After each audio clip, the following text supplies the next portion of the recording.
Roads are more than just grey strips of asphalt dividing up the landscape. All over the world, roads are communication routes, linking important places. They can be seen as the prerequisite for human coexistence. It was only through the construction of roads that trade and travel became possible. For centuries now, roads have been a rich source of tales and history, but some of them harbour dangers, death, and a lot of human suffering. Worldwide, in the 20th century alone, some 35 million people lost their lives on roads, and a further 1.5 billion were injured. What this man says applies to far too many routes.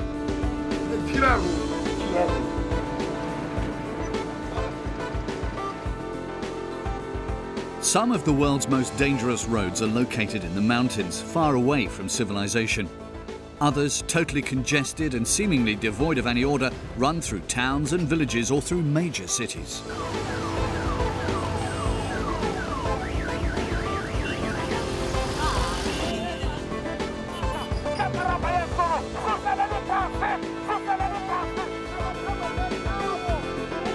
Some roads were built under appalling conditions by slave labourers and prisoners of war. Others are even in the grip of evil spirits, which, so the locals believe, kill travellers. Roads overcome mountains and force travellers to look down into chasms, or they bridge them. Roads are the arteries of humankind, its cities and its economies. Anyone travelling on roads where death stalks is taking a great risk. But usually, there is no alternative.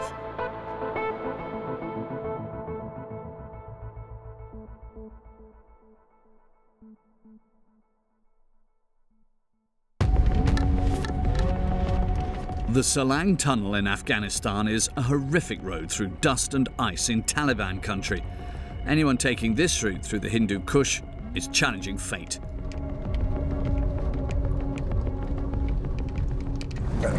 This tunnel really scares me. In diesem Tunnel.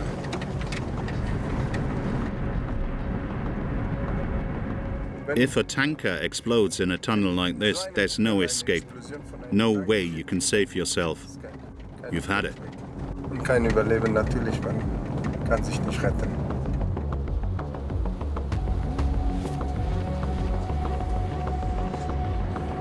The 3-kilometre-long tunnel at an altitude of 3,900 metres is only one of many risks on the Salang Road, the only route from Kabul, the capital, to northern Afghanistan. Landslides and avalanches, along with roadside booby traps, are among the many dangers that make the route more than just an arduous challenge. There are many good reasons for avoiding the Salang Road, but anyone wanting to transport goods and raw materials to supply the Afghan capital or to travel to northern Afghanistan has no alternative.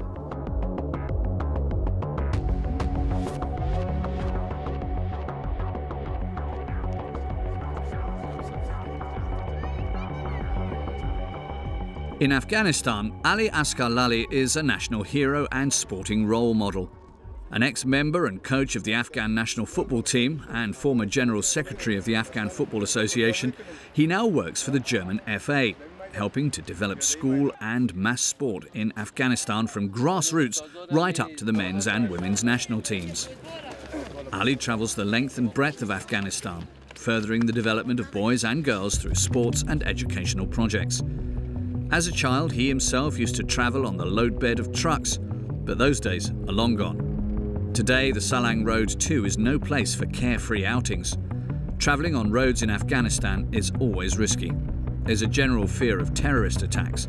Vehicles of all kinds are filled with explosives, driven into crowds of people and detonated. The state informs its citizens via SMS about curfews and travel restrictions in the country. The messages are short and clear. No movements from 6 a.m. Travel impossible. And when travel is permitted, strict controls are imposed to protect people. Cars, bicycles and even pedestrians are searched at checkpoints for weapons and explosives. Time and again, suicide bombers kill innocent civilians. Explosive devices can be concealed by the roadside, which detonate when a car drives over them. The situation is made even worse by the fact that, because they are afraid of being blown up as far as possible, most motorists drive in the middle of the road. Es ist sehr gefährlich geworden. Taking this road has become very dangerous. Accidents occur every day, with many fatalities. There are no road signs to regulate traffic. People drive any way they want. There is no speed limit. Many drive too fast. This narrow road with its many bends sometimes sees the most horrific, deadly accidents. Passieren manchmal schreckliche Unfälle mit Todesfolge.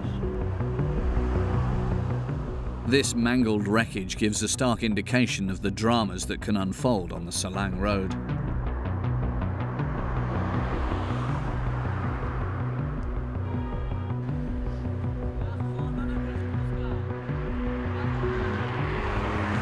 Dramas caused by blind bends, poor surfaces and drivers who have good reason for fearing roadside bombs. But if they are somehow to survive, people here have to travel and go to work. Many drivers on the Salang Road are good mechanics, but those who can't help themselves are stuck, at least for a few days. And up here, with no cell phone reception, no water and no food, that can prove disastrous. What's more, there are also armed bandits, sometimes wearing stolen police uniforms, who don't hesitate to open fire. They steal trucks and their loads. Time and again, truckers are killed when they're ambushed or drive over an explosive device.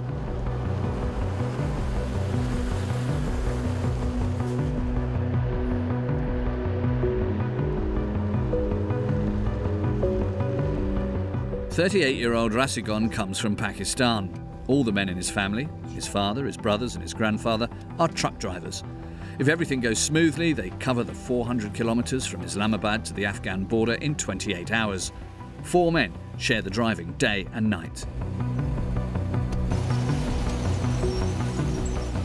With their metal bells and fluttering black cloths, Pakistani trucks are masterpieces of decoration. The cloths are designed to ward off the evil eye and to confuse anyone staring at the truck for too long and without reason. That's what truckers here believe, and they seek spiritual support. The road is incredibly bad and dangerous. In many places, it's just scree. The security forces on the road can't stand us truckers. They insult us and hit us if we break down. Recently, I wanted to drive through the icy tunnel, but even though I had chains on 2 of my 12 wheels, I still couldn't get any purchase on the road. So I had to walk through the tunnel and come back with 4 more chains. They were incredibly heavy. I just about made it. Large sections of the Salang Road are not paved. Many trucks don't even make it when the road is dry. And in snow and ice, some truckers just slide down the mountain with their foot permanently jammed on the brake. When that happens, the road becomes a nightmare.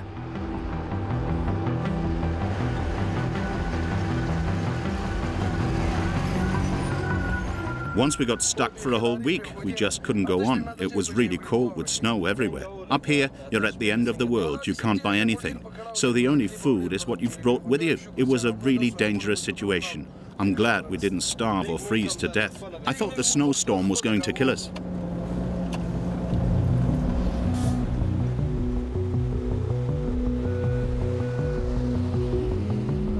The truckers prepare for bad weather. They take emergency rations and water with them. But even before the strenuous climb into the mountains begins, they're threatened by a totally different scenario. In recent years, more than 60 men have been killed in attacks on trucks. Shootings and kidnappings even occur during the daytime.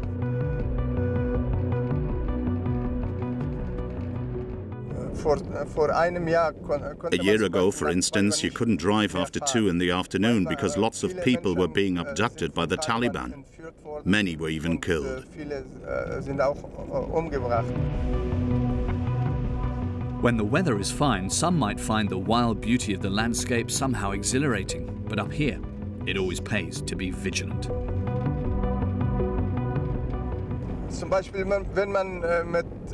For example, if you're traveling with bodyguards, or if you've already made it known that you're on a certain mission that might offend the Taliban.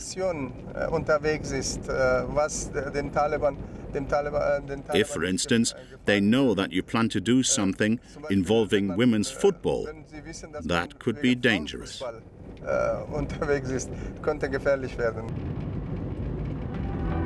Ali has often been threatened. If he didn't stop coaching girls, he was told something would happen to him. When he received that threat back in 2009, he left Afghanistan for a while. In the meantime, a tailback has occurred in one of the galleries. The access road to the actual tunnel, which is protected against rockfall, is blocked. That's not a good sign. Suddenly, there's a lot of shouting from inside. Drivers are milling around. Many of them are frightened. They all know what can happen on the Salang Road.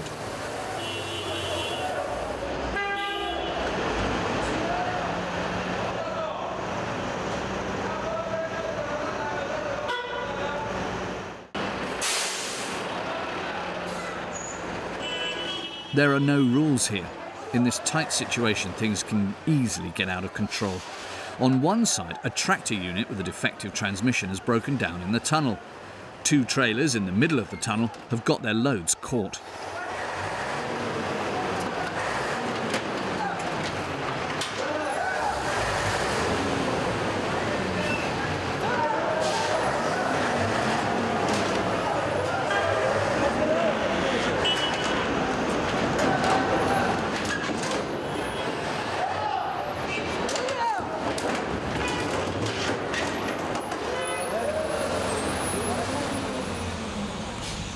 At the other end, a military convoy is exerting pressure.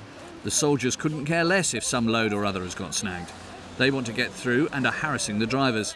It doesn't matter to them if the bodywork gets scratched. This is everyday life in the tunnel. While a few drivers are still working on the transmission, the traffic is able to squeeze past.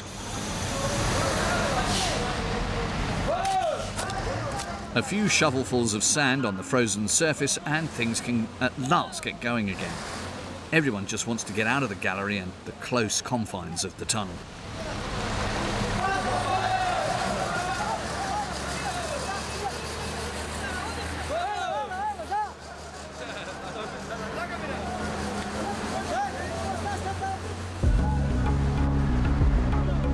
Rasigon, our Pakistani truck driver, finally reaches the next gallery. And this is the view he has of the road. It's an extremely strenuous trip. The route demands great concentration, especially with regard to oncoming traffic. Ali too is glad every time he drives out of the oppressive darkness and can head on to his football project in the north.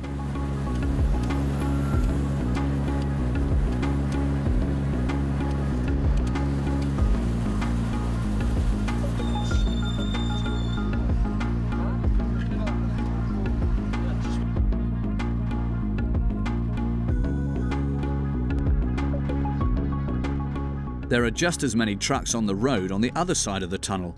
This route carries all the goods traffic from Pakistan through northern Afghanistan and on to Kabul. When you're gone over the Salang Pass, the road is a disaster. It's full of huge ruts caused by the excessive weight of the trucks that use it.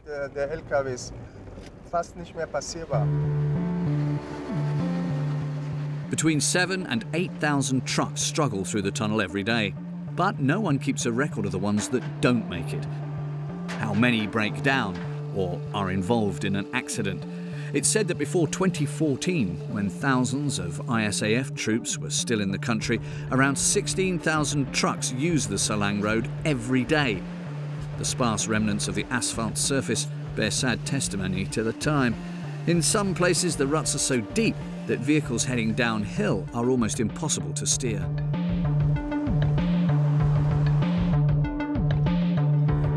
This man is the guardian of a memorial site. In the 1990s, he had to flee to Iran because of the Taliban. In 2003, he and his family returned in a bus, but he was the only one to survive the trip. We were coming along here when our driver misjudged the steepness of the road and lost control. Our bus collided with a tanker coming uphill and exploded. 28 men, women and children were killed. I was the only survivor. Today I live in Masai Sharif. but I often come here to tend to the memorial site. I get buy-on donations. On Fridays, many people come here to pray. For the many innocent victims of this road.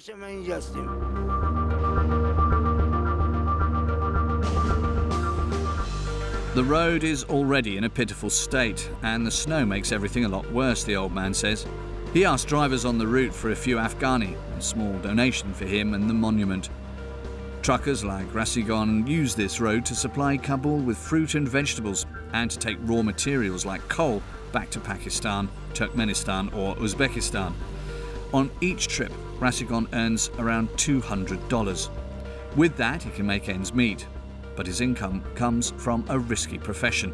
No one wants to hang around here any longer than is absolutely necessary. Afghanistan, a country somewhere between war and peace, surrounded by mountains. It is dependent on the arduous link the Salang Road provides between the capital, the northern part of the country and Pakistan. For truckers, for football expert Ali Lali, and all the others who have to continue using the road, it means driving at the limit every time.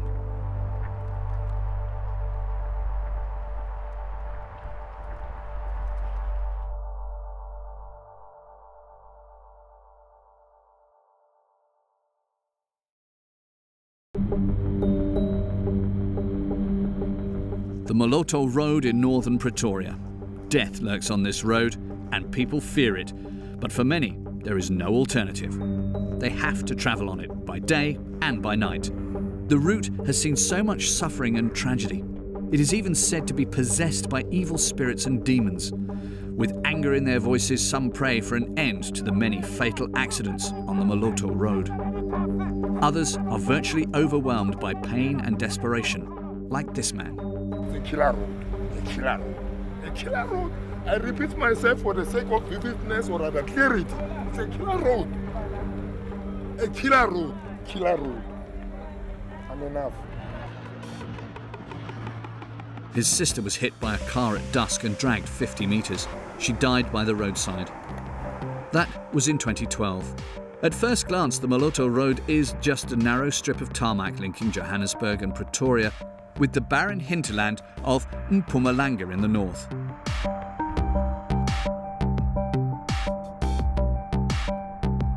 Jobs in the north, with its weak infrastructure, are scarce. So it's quite common for people living in places like Frischgewagt or Kwagerfontein to commute 200 kilometres to and from work every day.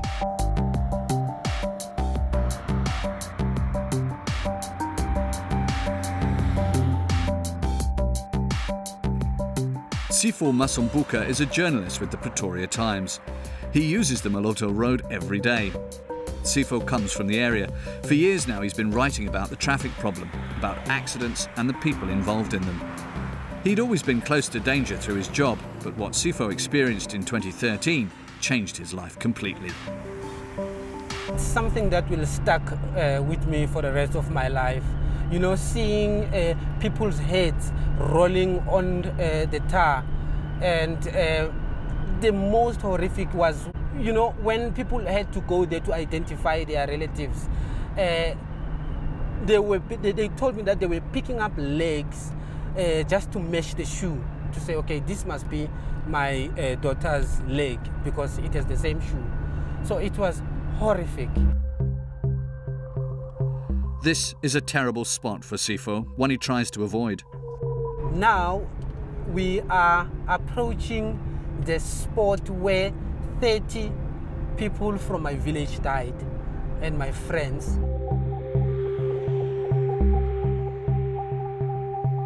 On the morning of November the 12th, 2013, a tipper truck like this one, a lorry, a car and a bus were all involved in that horrific accident which hit the headlines. The international press called the Moloto Road a killer road, and not for the first time. And it was a rainy night, so the road was slippery. Those guys didn't have a chance.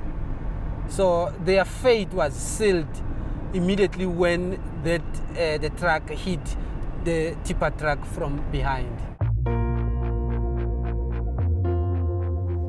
The dump truck swerved to avoid a car with no lights on and hit another truck at full speed. The force of the collision hurled the second truck into the bus. All the passengers sitting on the right-hand side were killed instantly. The 29 people who were seriously injured were treated by doctors and paramedics. In South Africa, tragic incidents like that dominate the media and political reporting for several days.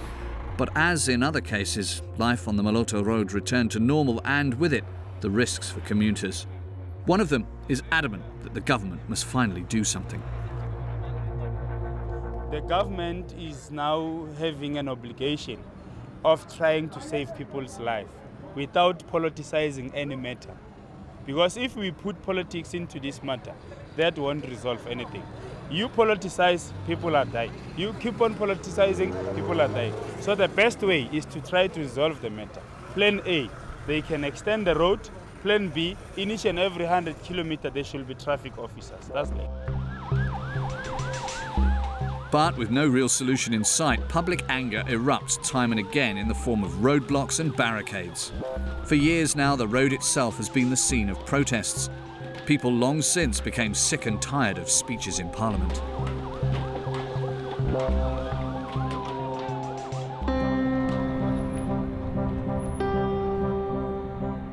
The taxi companies have become the main figures in the daily battle on the Moloto Road.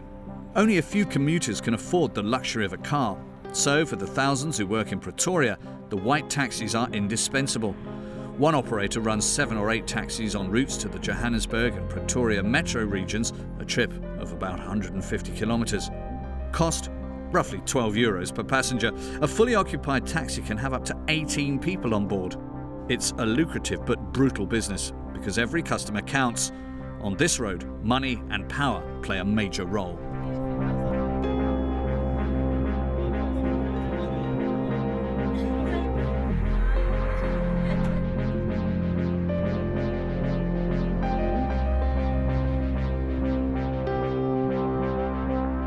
Direct competition comes from the orange Putco buses. Since 1945, they've been taking black workers to where they're needed but can't live because accommodation in Pretoria is scarce and expensive. The taxi drivers, of course, have their personal opinions of the competition. For a few months, there were no Putco buses on the road because the drivers had gone on strike. During that time, no accidents were reported. So I can only recommend people to use our taxis instead of buses. In my view, most accidents are caused by bus drivers.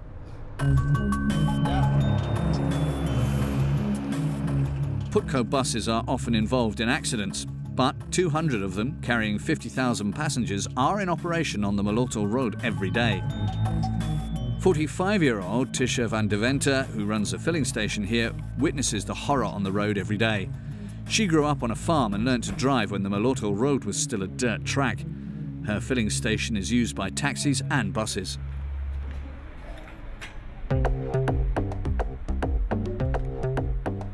After just a few kilometres with Tisha at the wheel, you've got a pretty good idea of what driving on the Moloto Road entails.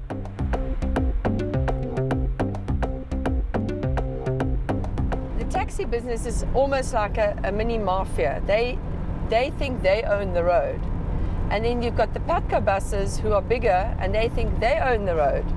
So between the two, there's a lot of competition for space, physical space on the road and speed, because the one wants to get there faster than the other one. Tisha has brought us to an ordinary roundabout right in front of her filling station. During the daytime, you can't really do anything wrong. But at night, instead of going round the roundabout, many motorists fail to see the few traffic signs and simply drive straight on into it. That's why the roundabout is a permanent building site. Several drivers have decapitated themselves through ploughing head-on into the concrete structures on the roundabout. The streetlights in the background are a part of sad reality. The other funny thing is that I've noticed, and there's quite a bit of it, they want to make it a safer place. They've put lighting in, but the lights, of course, don't work because all the cables have been stolen. Thus, it only gets really dangerous on the Moloto Road when dusk falls. But that's when thousands are returning to their villages after a long day's work in the city. And the number of commuters is steadily increasing because no worker can afford the high rents in Pretoria. As a result, there is less and less room on the roads. It is illegal to cross the continuous line on the far left of the road. The dark, unpaved strip is reserved for pedestrians, cyclists and herds of livestock. But motorists have long been turning the 2 narrow lanes into 4, even at night, and often with fatal consequences. Pedestrians wanting to cross the road can suddenly appear as if from nowhere.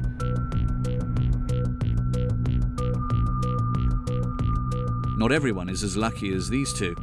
According to police statistics, most victims on the Moloto Road are killed in the early morning or the late evening.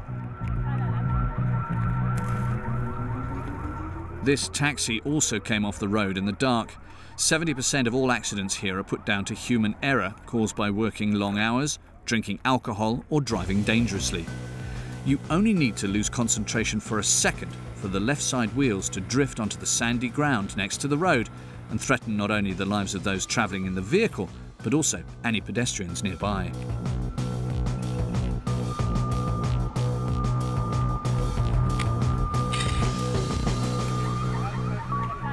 This motorist was lucky. His small car with 3 women and a little child in it came off a straight stretch of road when he swerved to avoid an obstacle. One passenger has a broken leg and there are some cuts and lacerations to be treated, but the child is uninjured. There are no statistics on how many accidents are caused by fatigue following a hard day at work. Are you on your way?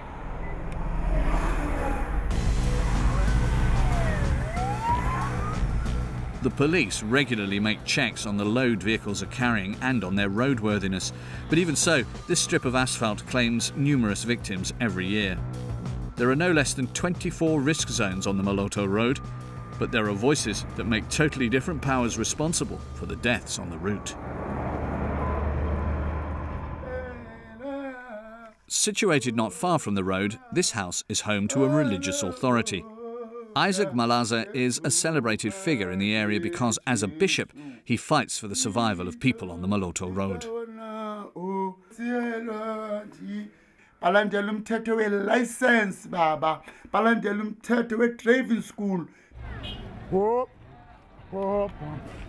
A taxi rank on the road. Every few days, the bishop comes to the Moloto Road itself to talk to people because he thinks it's not enough just to preach in church. In 1999, he says Jesus came to him in a dream and told him to help people here. And now that is his mission. He appeals to the conscience of taxi and bus drivers, imploring them not to drive too fast or under the influence. He also mentions far worse dangers on the Moloto Road. There are blood-drinking demons who have this road in their power. Some families don't bring home any relatives who have been killed on it. But if nobody cares for these poor souls and brings them home, they will become evil spirits. Such demons are to blame for the many accidents and deaths on this road. So Isaac fights the demons on the road itself. "I command you devils to take your greedy fingers off the bus's brakes," he shouts. "Leave the cars and the people in peace."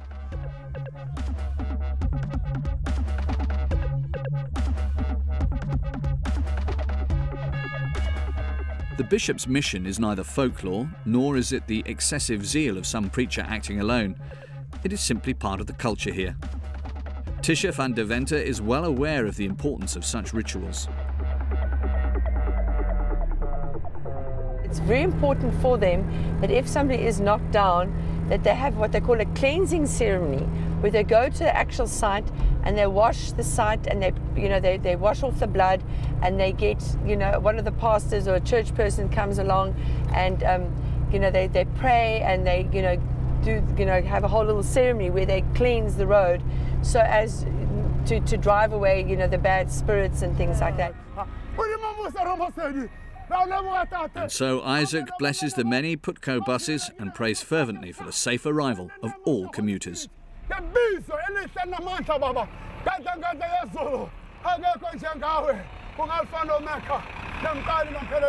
Mr. Malaza, for the pray for this road, everything. God drive, save your life. For a good 6 years now, politicians have been arguing about the right measures for making the Moloto road safer. Some recommend basic structural improvements. Others would like to see the construction of a railway line. But as long as demons keep demanding so many sacrifices, Bishop Malaza will maintain his fight against the evil spirits and continue to preach on the Moloto road.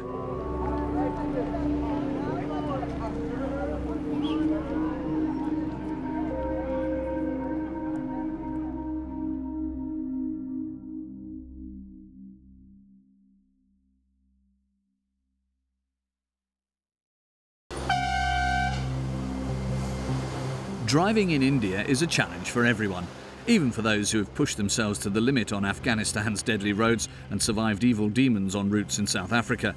India's roads are extreme, and as even the locals themselves will tell you, on the mountain roads of the north, the dangers are even greater. I think it's a very hard job to drive in India. It's not an easy this thing. I think once if you drive in India or you drive in the mountain roads, you can drive everywhere in the world, I think. Yeah, you will see the cows also there. The drive from Kulu province in the federal state of Himachal Pradesh to the mountain of dead bodies is a 93-kilometre-long adrenaline rush on difficult and narrow roads that are full of nasty surprises every day. No one knows the number of hairy situations and near collisions that occur. Sometimes drivers are lucky, but not always. There's been yet another accident on the winding N21 national route. A truck has somehow plunged backwards down a slope and overturned. Even before the police arrive in the early morning by motorcycle, onlookers are already discussing how the accident happened. The driver of the truck, it seems, wanted to avoid an obstacle that had suddenly appeared in the dark. It might have been a car with no lights on or a stray cow. He couldn't tell exactly. He tells officers that as he was manoeuvring in the dark, shortly afterwards he lost his bearings and nearly plunged into the gorge. He just managed to get out by climbing through a window. Many people say that truckers and bus drivers dominate the roads. Bus drivers regard the road as their workplace. It's mainly the others, they claim, who are impatient.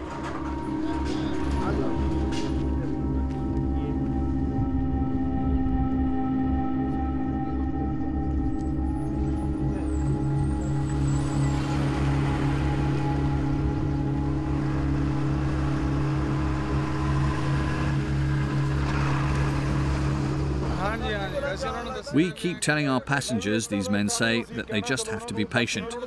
We do our best, but we don't promise them that they'll arrive on time. If you get killed along the way, we tell them, you'll never even reach your destination, because the roads here are so dangerous. The bus park just outside Manali. There is a small regional airport nearby, but because of the high mountains and the poor visibility, flight connections are regarded as unreliable. Consequently, tourists heading for the north from the capital, New Delhi, would rather opt for the 14-hour bus journey. This bus park is somewhere the drivers can take a rest and also swap news and information. They meet friends and family, have something to eat and drink, and try to recover from the strains and stresses of their last trip.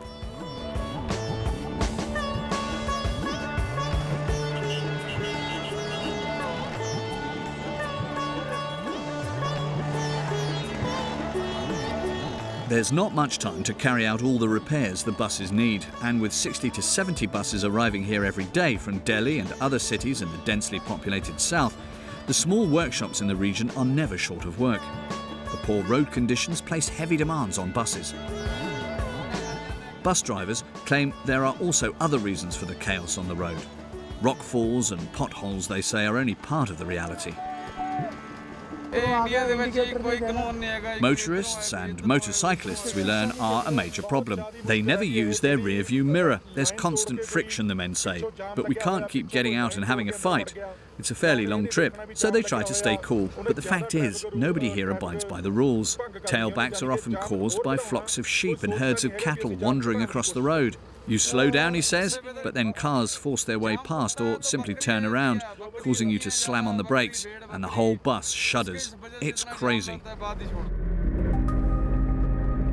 For years now, India has held a somber leading position in the global traffic statistics kept by the WHO, the World Health Organization. In 2013, more than 200,000 road deaths were registered, half of them pedestrians.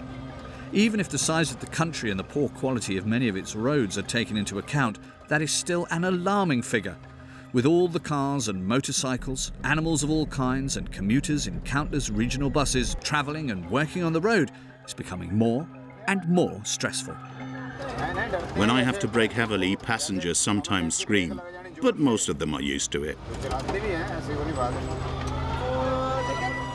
Few people between Lulu and Manali own a car, so the yellow regional buses here are indispensable. But passengers' nerves are always on edge. Surprises and obstacles can lurk behind every bend. Here, you can never feel totally safe. The poor state of roads are the problem, he says. He can cope with the traffic. In fact, he likes driving here in the mountains, but the locals are poor drivers. They cause him serious problems.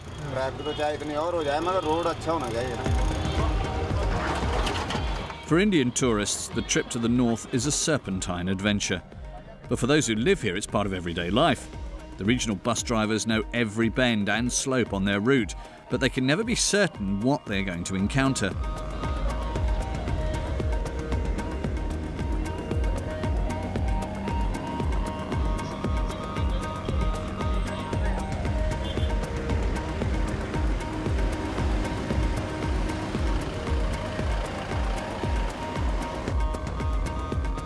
Working for many years as a trucker and taxi driver, Sunjav Sherman experienced roads all over India.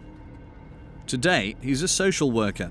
He looks after accident victims, especially the bus and truck drivers who break down on the road between Kulu and Manali. Anyone who wants to travel safely on mountain roads here in the north would do well to heed Sunjav's advice. You just have to be very careful. You have to be on your side because the Delhi people, they don't leave the road.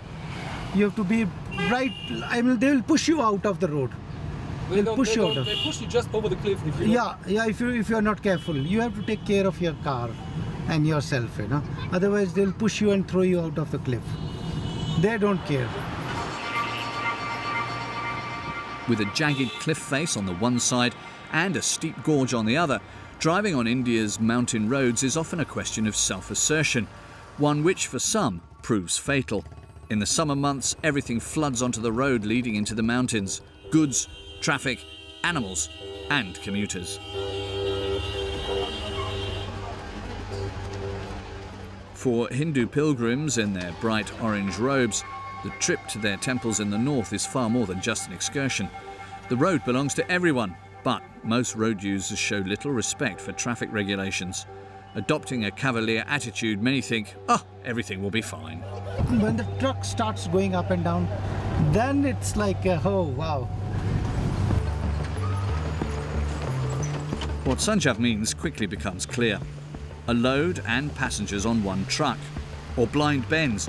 Here you see minor body damage all the time. In some places the road is actually far too narrow for such high trucks and overloaded transporters. Blasting a new lane out of the rock would take time and money. But with trucks getting bigger and bigger, unless the state of the road surface is improved, the consequences will be easy to predict. Uphill or downhill, everyone wants to make progress, and as fast as possible.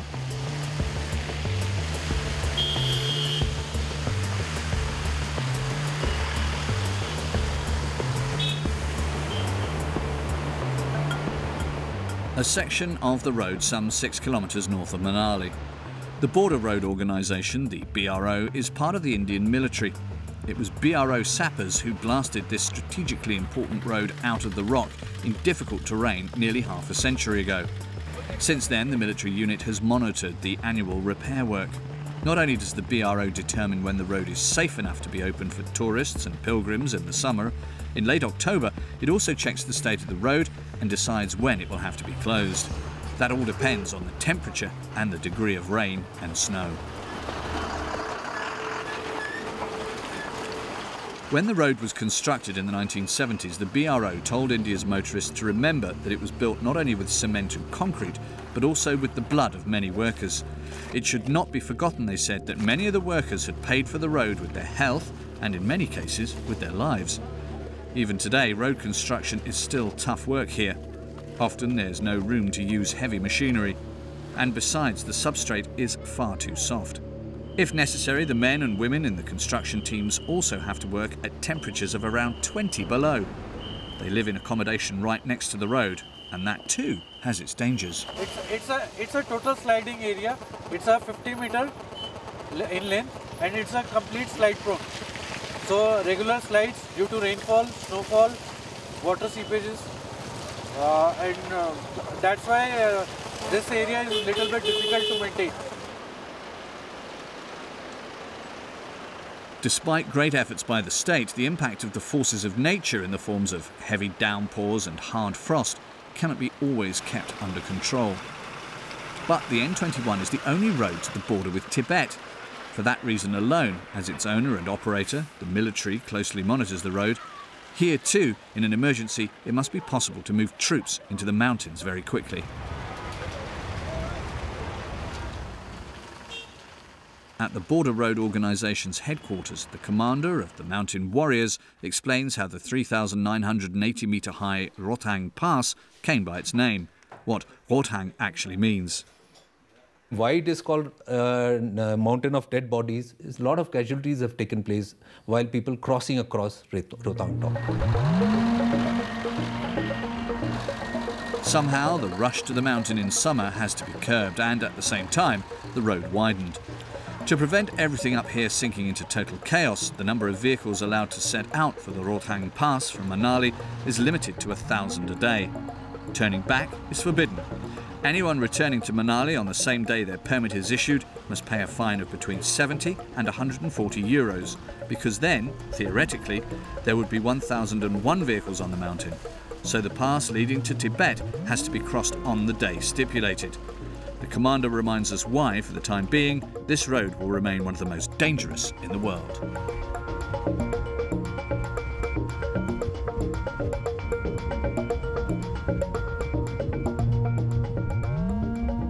A lot of sacrifice is done by our men while constructing this road. When we do we start off by doing the formation cutting, which is on a mountainous terrain. It is a very arduous task. And a lot of people get injured during the formation cutting of hard rock, or because of the sliding of the stones. That is the reason why a lot of sacrifice has taken place during this construction part. Footage of the peak taken in early July. The road as far as Lee should have been opened some time ago, but in March more than 3 metres of new snow fell. During the clearance work, 3 of the 220 workers were killed.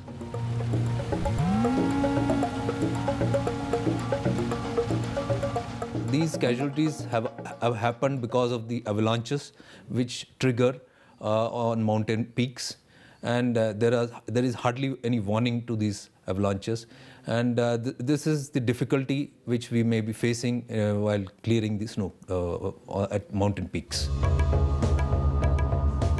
The huge appeal of the snow-covered peaks for Indians from the hot cities of the south remains unbroken.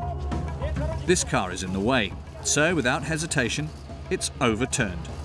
Anyone seeking peace and quiet in natural surroundings drives the Rohtang Pass quickly, because even though the road beyond the Mountain of Dead Bodies still has its dangers, there is far less traffic on it. When the military close off the road in November because of snow, the 20,000 people who live up here are cut off from the valley by the Rohtang Pass. A tunnel would make the road usable all year round, but until it's driven 8.8 kilometres through the Himalayan massif, travelling on the NH21 will remain a trip into the unknown.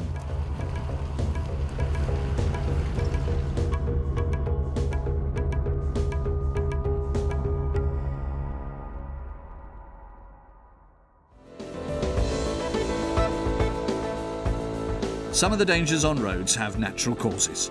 Travellers are under threat from the climate, avalanches and landslides. Other risk factors include family duties, pressure at work and social hardship. They force people to take a risk in getting from A to B every day. Other dangers can be put down to human error, like a lack of concentration or a mistake at the wheel. But simple bad luck can also mean tragedy on the roads of death.